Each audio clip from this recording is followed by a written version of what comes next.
Au début de son évangile, saint Marc nous présente celui qu'il veut nous faire connaître. Jésus est décrit comme un homme qui enseigne avec autorité. Ce mot est souvent mal entendu puisque l'autorité requiert l'obéissance. On la prend souvent pour une forme de pouvoir ou de violence. Pourtant, là où la force est employée, l'autorité proprement dite a échoué. L'étymologie nous apprend que le mot autorité, autoritas, est un mot dérivé du verbe augmenter, auguère. L'autorité implique une obéissance dans laquelle chacun garde sa liberté.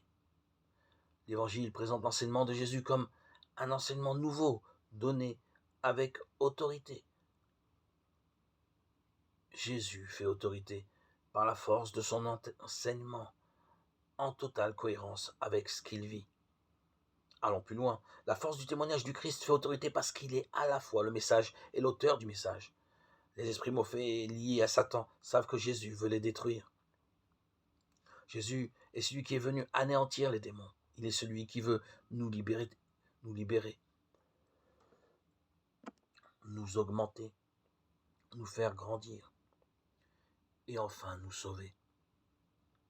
Par vocation, les disciples du Christ sont appelés à témoigner de celui qui fait autorité. La qualité de leur vie chrétienne et la cohérence entre leurs paroles et leurs actes sont le gage de la crédibilité de leur témoignage. Celui-ci sera d'autant mieux reçu qu'il s'exprimera non par la violence, ni par l'argumentation, mais par la beauté, de la foi, de l'engagement auprès de ceux qui en ont le plus besoin.